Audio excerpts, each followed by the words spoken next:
Hi, I'm Zibby Owens, and you're listening to the award-winning podcast, Moms Don't Have Time to Read Books. Please sign up for my newsletter at zibbyowens.com for weekly updates about my podcasts, events, and more. Also, follow me on Instagram at Zibby Owens and also at Moms Don't Have Time to Read Books. And finally, join my virtual book club called Zibby's Virtual Book Club, which meets every other Tuesday at 2 p.m. Eastern Time until 3 p.m. and features half an hour of book club discussion followed by 30 minutes of Q&A with the author whose book we've just discussed.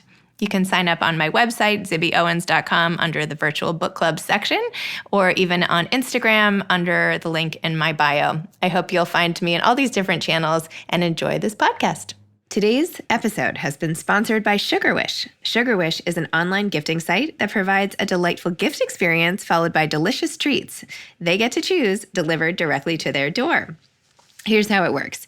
A Sugar Wish can be sent to anybody. So if you're the recipient, you open up an email and it says, someone has sent you a Sugar Wish. And you open it up, you click, and it says, pick any 4 of these delicious candies to fill your basket. So you get to look through everything from gummy worms and M&Ms and Skittles and jelly beans and everything.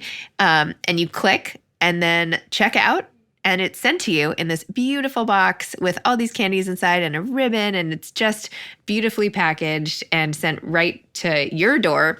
And so basically you get to customize your own gift, and it's really awesome. And I did this, and I sent some to my son at boarding school, and we got some here for Halloween. And I highly, highly recommend this company. Definitely go check it out, sugarwish.com. I was so happy to talk to Jenna Bush Hager. I listened to her book, Everything is Beautiful in Its Time, Seasons of Loss and Love, on Audible. And I listened to her as I crisscrossed Central Park a million times. And by the time I talked to her, I felt like I knew her. Anyway, now I do. Jenna Bush Hager is the co-host of the 4th hour of the Today Show with Hoda and the founder of the Today Book Club, Read with Jenna. She is the co-author of the #1 New York Times bestselling Anna's Story and 2 children's books, Our Great Big Backyard and Read All About It, which she wrote with her mother, Laura, as well as the #1 New York Times bestsellers, Sisters First, I read that too, written with her sister Barbara in both adult and children's editions. She currently lives with her husband and 3 children in New York City. And by the way, her current book club pick is Rumaan Alam's Leave the World Behind, and I just had him on my podcast too, so that episode should be right before or after this one. Welcome, Jenna. Thank you so much for coming on Moms Don't Have Time to Read Books. I love your podcast, and sometimes moms do have time to read, so I'm so happy to be here. Well, I feel like you and I are united in our desire to help other people read more. I love shouting out to good books, and you pick all your books for all of America to enjoy. So I feel like we're on the same page. Definitely. So tell listeners more about Everything Beautiful in Its Time, which, by the way, I listened to on all my walks with the dogs back and forth across the park, and it was so great. And I was crying in Central Park, and it was just amazing. So you've been coming with me on all my walks lately. Well, first of all, I have to tell you, recording that audiobook, it was in the middle of the pandemic. And the book is about the 13 months I lost my 3 remaining grandparents. So it was a really difficult time for me. And so recording the audiobook, Henry was my husband was I came home with just the puffiest eyes. And I said, the poor recording technician who, was got this assignment, had no idea he would be, passing me Kleenexes. And he kept just saying do you need a minute? He was so kind and thoughtful that I said it was reliving, these moments that were difficult. But I wrote this book. I started writing it really for myself.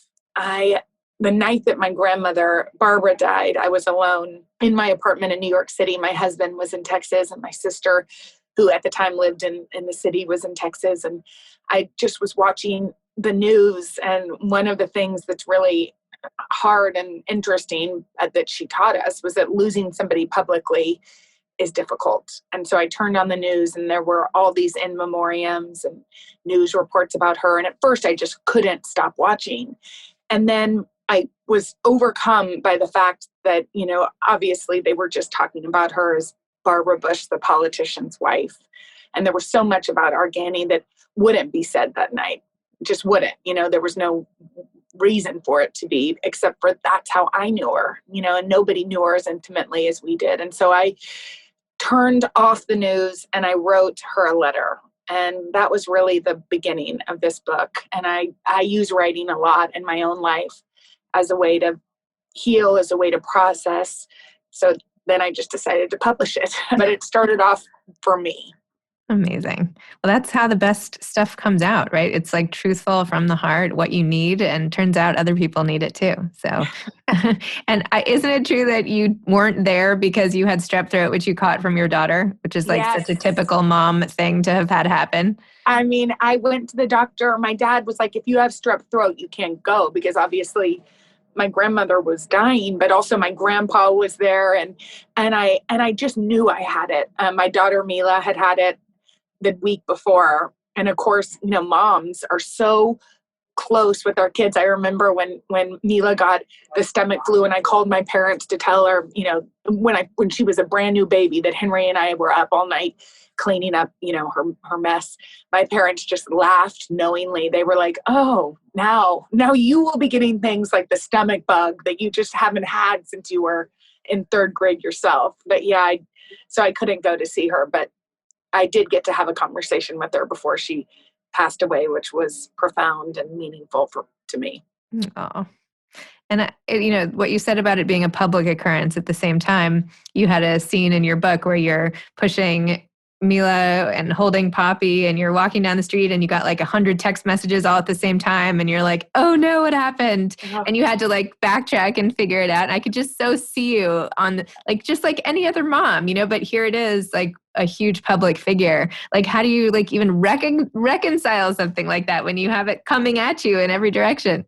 Yeah. I mean, I don't know. It's so funny. And I probably just like any other mom, and we live in a place where we're walking everywhere around New York City. And there's just been so many moments where, I really do try to put my phone away and especially when they were really little, and they didn't get the fact that why I was holding this thing and looking here instead of in them. So that day I had put my phone away. I played with them at the park. I'd watched them play. I hadn't been looking at anything. And then when we got up to leave, I checked the phone to see the time. And I had so many text messages I was telling Hoda the other day, one from our old boss who was like, let me know if you need me. I mean, that was the first text. And I was like, oh, why would I need anybody? Yeah. And there was, my parents had tried to call, but I hadn't, and my phone was away, but my grandmother had said she was going to seek comfort care, which had really never even heard those words. I didn't have context for them. I didn't know what that meant. And so it was, the 5-block home was very distracted. And I tried not to be that way, but I just was trying to figure out what was happening while I had one scooting child and one, toddler in her stroller. And, it's just, I feel like moms, dads, parents, but maybe particularly moms, we just have to make it work. I mean, I remember when I had little kids and I got sick for the first time, I was like, wait, what's going to happen? And it's like, you're not going to be sick. You're going to a parent, no matter what, you have to parent through it all. And I think it's sometimes a exhausting part of it all. Like when you're grieving, when you are hurting, I know so many people right now feel exhausted by everything, but also kids can be the most beautiful distraction. The things that they say, I mean, my girls healed me. What they said, and now I have a baby boy, but I didn't have him at the time, but what they said about their great grandparents, all 3 of them, who I lost, the little things that they said, which I wrote down in this book, and I'm so happy because otherwise I would never remember. The little things they said and did, I think brought me this beautiful peace. They're so wise, our children are. And I think if you want to feel good, put your phone away, try to not think about the news of the day, and listen to what your kids say. Write it down, because they say the most hilarious, beautiful things. And I know they've been a major comfort to me. And not that I felt like, I hope I don't put that on them. That's one distinction I'm trying, I'm not like, how should I feel better? But just by listening to the funny, quirky, beautiful way they see the world, I feel like it can be a wonderful comfort. I Completely agree. I went through a loss recently and I have 4 kids and they were so amazing because they can be supportive. Like they'll come over and hug, but then they just say the crazy things that they say because they're kids. And I wasn't smart enough to write all of them down, but I know, yeah. write them down when we get off. Write them down when we're done today because you'll want to remember them later. No, it's so true. I mean, grief is so unpredictable and, you had so much so quickly, such a huge part of your family. And it's nice to have had that outlet at least. And of course, you're not using them for it, but yes, No. you just have to. You have to like, yeah. You don't have the choice to like stay in bed and dwell in it. You can't as a parent. So you just have to like figure out how to make it all work at the same time. So, and even you, like you wrote in the book about, having a meeting at work and then almost missing the bus pickup for your daughter. And like, I feel like I've been in that same situation so many times, like pick up. Anyway, why it's is so relatable. The most stressful of all things? I mean, this particular day, and actually it's so funny because the people that I was at this lunch meeting with, remember, like I was just felt like I was on fire. It was the beginning of the year. I had a to-do list. I was like, really, I was wearing heels. Like I wear heels every day at work and then I take them off and I put on, they're thrown right here on the ground. These like boots, these clog mom boots, those are cute. I can run in these. Thank you. I can run in those. I cannot run in high-heeled knee-high boots, but it was the beginning of January and I was wearing them to prove to myself that this year was going to be new, was going to be a different year. And of course I forgot Mila at the bus stop. So, I mean, the amount of times, even in the short months that weeks, feels like months. So it's been a couple weeks since my kids have been in school. The amount of times I've been racing to the bus stop, I can't even tell you, almost every day. I once like ran through the Central Park transverse, like where the cars are to try to get to curriculum night on time, like all dressed up and all this stuff. And it's just so funny when you think about the city and all these like moms, like running, not just moms, but you know what I mean? Like all the running to get to places on time and like what we do to make it work here, I know. And by the way, that was that was in a moment where I really, and I have them often, but really loved New York City because I was running and like the UPS guy was like, you got it, girl. Totally. And like another mom was like, I've been there. It was just like to feel supported by your community in a moment of complete panic and shame is necessary. Yes, as opposed to driving like a maniac and, all that risk. Exactly. Another part of your book that I really responded to is when you were talking about your Aunt Dory and how she bought the dress for the funeral. Yeah. And your grandmother was more of a spendthrift and she didn't want people to waste money on clothes. And she bought this special dress and then went to the mirror and the mirror fell on the ground. Yeah. And she took it as a sign that her mom was upset and she went and returned the dress. Yes. And you had such a beautiful message to her of what your interpretation of that was. Can you just share a little of that? Yeah. My grandmother was a force and she definitely was like, she took on things like private pain, things we didn't know. And she took it on, she was an enforcer.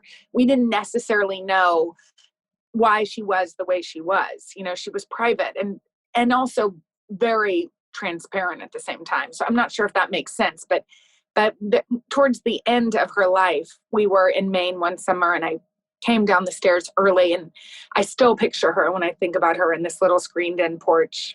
Early in the morning, she would write in her journal and write letters to her friends and do, a little bit of work, read the newspaper. And so when I think of her now, that's where I imagine her. But I came downstairs and it was early, it was before the sun came up and she was in a particularly sharing mood. And so she told me a lot about her growing up. And she grew up with a mother that would say things like, oh, Martha, who was her sister, is the beauty and you are the funny one. And then her mother passed away in a car accident and she had a stepmother that reinforced that. Luckily, she had a dad who thought she was brilliant and hilarious and told her she could do anything she ever wanted to. So, but I do think, and I don't know, this is just my opinion, when I heard these stories, I felt her pain. And I just couldn't imagine as a mother myself and as somebody that's been raised by a woman who was gracious and loving and loved Barbara and I unconditionally and equally, even though we were so different and we were never compared, goodness for me. I just couldn't imagine being that little girl that heard over and over, don't eat that, Barbara, and felt less than in her appearance. And my grandmother definitely had a way about her where she would sometimes make comments, and I could tell like afterwards she would feel like, why did I do that? But she would say things like, she would comment on our clothes, or maybe after freshman year in college when everybody gains a little bit, there would be a comment about how we would look. And what I understood about her in that moment, sitting, having that conversation about her childhood, was that any of that part of who she was really a reflection of how she was raised, and that she was in some ways talking to that little girl. She was saying to herself, oh, look, why do you look like that? Like, she didn't mean it to us. And so when my Aunt Doro bought this dress and thought, God, Mom would think this is too expensive, I should take it back, and the mirror fell, and that was Doro's interpretation, I said, well, maybe she was thinking, stop worrying about the way you look. And the interesting thing about her is that she was a complicated woman. She didn't, in some ways, worry about the way she looked. She famously said, talking about your hair is boring. She let her hair go gray probably before she was even my age, in her 30s. But I do think deep down there was some pain that was never really resolved. And so when I think she was telling my aunt, who is beautiful and incredible, don't waste your time on earth worrying about things like that, which is so hard because so many of us as women have that little voice in us that berates us for certain things. And I think what she was saying is, don't waste your time looking in the mirror, criticizing yourself. I love that, because it's like giving permission to stop sort of self-flagellating in a way, being so self-critical. Yeah.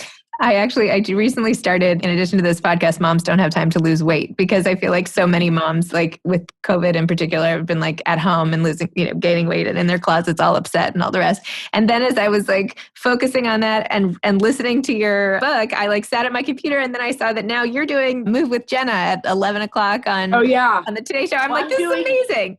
I'm doing Move with Jenna. I'm not the one that's actually working now, but yes, we are doing it. I mean, I always like to move for mental health. Like I like to go for long walks. Hoda and I've been doing outdoor classes here in the city right after work. Otherwise it's hard to go. Like once you get home and you're with the kids, and I have a new baby who's always home, like forget it. Once I see his little face, it's hard to motivate to get to go away from him. And so I always think it's important to move. Granted, I will tell you that I did the show from home on Zoom for 2 months, 3 months. And when you're at home on Zoom, like you're wearing sweatpants on the bottom, you don't have to zip up a dress. And all of a sudden the world comes back and you're like, whoa, wow, that cacio e pepe I've been cooking from Joanna Gaines' cookbook has really caught up with me. But you're right. It's like, it's best to not dwell, just do things that make you feel good.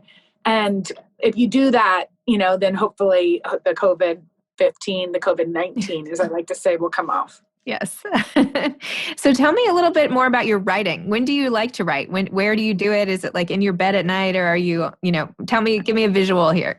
I'm a morning writer for sure. And it's tricky because I wake up I work in morning television, so I'm already waking up early. So for this book in particular, once I decided, I always write in a journal. One thing that my husband and I do, which we brought back today, although he hasn't texted me back, we didn't need to do it for a while because we were never away from each other, never apart. But now that I've started coming back to work, we text each other 3 like really specific things that we're grateful for, because I like waking up that way. I like having my mind like focus on the really good instead of the bad.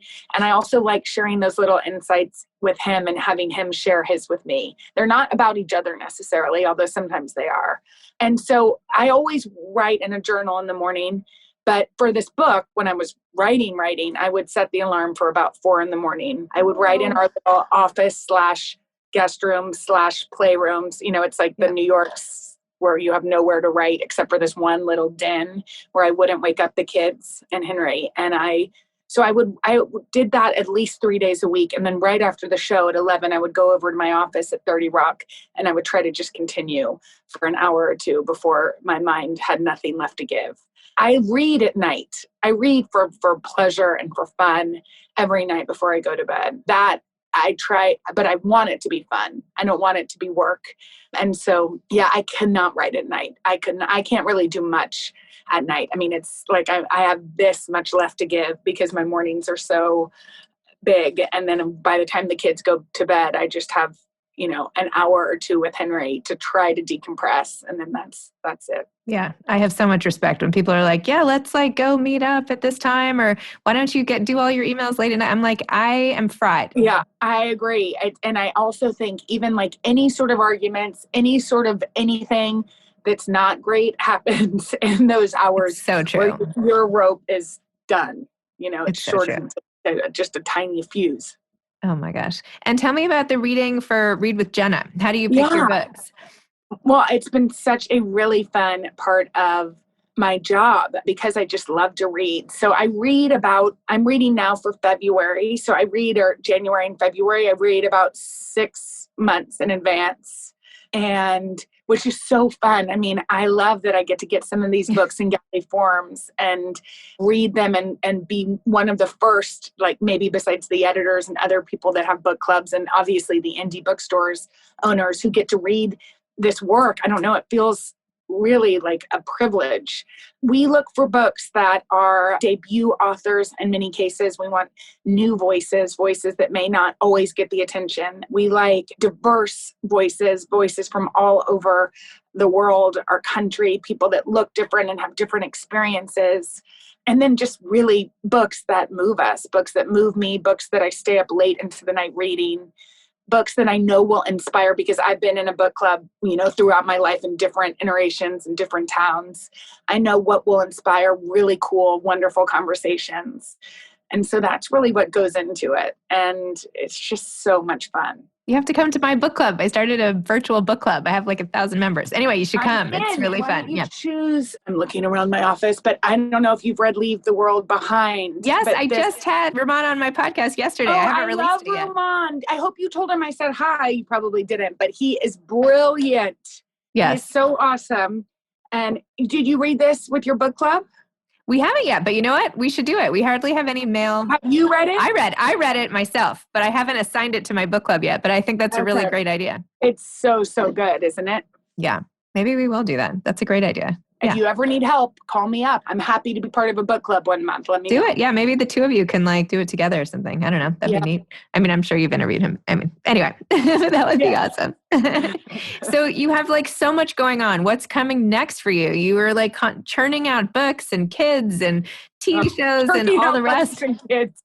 With each book, there's a new kid. No, nothing is next for me. I'm just going to slow down a little bit. And I mean, obviously the show is on every single day, which is so much fun. And it's been a really wonderful distraction in this world that we live in to sit next to somebody that I admire as much as Hoda and have conversations that feel light and I hope filled with goodness and positivity. That's so awesome. And I think what it's taught me is like, before the pandemic, we were in a studio with lights and people and music and a DJ and Oprah. I mean, it was like the pinnacle of where we wanted the show to go. And then all of a sudden, I was at home on a ring light with my phone and Hoda on FaceTime. And it didn't matter. Like in some ways, I mean, I miss being close to her. I missed with our team. I missed the audience and the studio. But regardless, I enjoyed it. And I enjoyed our conversations. And I think what this has shown me is that it's stripped down to what's really important. And like, thank goodness she and I really like each other and have fun talking to each other and have, because otherwise it would have been really difficult. And so I think it's proven really to all of us that it's strip things down and only the most important things matter. And so I feel so lucky that even, with a ring light and a phone and us separated, by distance, it was still such a pleasure to do the show every single day. And so funny that you like didn't even think you wanted this job to begin with, and that like wasn't it your grandfather who was like, well, maybe we should watch the show, which is so like funny. The most obvious, and also like it's a humiliation that wasn't something that would have come into play. But I was a teacher, so he was like, so do you ever see this thing they call the Today Show? And I was like, nope. I'm at school by 7 a.m. But yeah, we watched it together, and they gave me some great advice. And my grandmother was like, you just always take the meeting. And I think that's, even though I just want to be home, as we said, in my pajamas by 8:08 p.m. I think that advice of always taking the meeting, being ready for whatever life's going to throw at you next is really good advice. So it's always take the meeting, but try to schedule it in the morning. Exactly. Okay. Yeah. So what other advice might you have for aspiring authors? Mm-hmm. I mean, I just think write all the time. And the other advice, which is so like, this was the advice of my 4th grade teacher, Miss Cunningham in Dallas, Texas. She said, you are a good writer. And nobody had really told me. I mean, I have a sister who is an academic who got into every Ivy League school she applied to. She missed one question on the SAT. She's brilliant. And I struggled like in math. My dad would sit around the kitchen table and be like, okay, let's get to multiplication. But to have somebody put that faith in me, like, oh, this is where you're going to go. This is what you're interested in. And you have talent in this. I will never forget it. And what she said to me, the advice is read, read, read. Good writers, brilliant writers. And it's so true. I mean, now I get to, and you get to, I'm sure, talk to all of these brilliant authors who I have crushes on. Me too. I'm the same way. Sometimes I even get nervous. I'm like, oh my God, Nicholas Sparks. Yeah. I know. And by the way, a friend asked me, they were like, who has been the best? And I'm like, oh, this person, Kevin Wilson's so good. Ann Patchett's my good friend. I love Emma Straub. Like all of them are kind and generous of time and of talent and brilliant. And all of them share the same quality, which is that they love books. They read incessantly. They read everything. And so that's my advice, is to read constantly, because I mean, it makes sense, right? Like if you want to be a great artist, you study art, you study the great artists. So if you want to be a great writer, you study the beautiful pieces of writing that we get to read. And I just feel like I'm happiest in my bed with a book, possibly a sleeping child. The child needs to be asleep though, because otherwise, as you know, moms don't have time to read. And if there's a cat thrown in there, like that's it. That's my very perfect day. Maybe if you believe in the afterlife, that's where I'll be, in a bed with a cat, a sleeping child, and a book. I might be there with a dog. Maybe with some chocolate on my bedside table. I was going to say a cheese plate. Add some cheese plate and a glass of wine, and then there we go. Yeah, that pretty much is it. That's all we really need in life. Oh my gosh. Well, thank you so much for coming on Moms Don't Have Time to Read Books. Thanks for all your great books and entertainment and all the great work you do, and for highlighting all the authors, so many of whom I've had on my podcast and who I love. So I just, awesome. It's amazing. Well, I love talking with you, and I love your podcast, and I love that you're trying to get moms reading. Trying, One book at a Thank time. you. Thank you so much. All right, thanks. Nice to meet you. So nice to meet you too. Okay. Bye, everybody. Bye-bye. See you. Bye. Thanks again to today's sponsor, Sugar Wish. Send a surprise Sugar Wish to somebody you love and check it out yourself, sugarwish.com. Thanks for listening to this episode of Moms Don't Have Time to Read Books. Don't forget to follow me on Instagram at Zibby Owens and at Moms Don't Have Time to Read Books. Also sign up for my newsletter at zibbyowens.com and sign up for my virtual book club and meet lots of authors on Zoom every other week. Thanks so much to Steve and Ryan at Texture Sound for the sound editing. And thank you to Morning Moon Productions for providing this fantastic intro and outro music.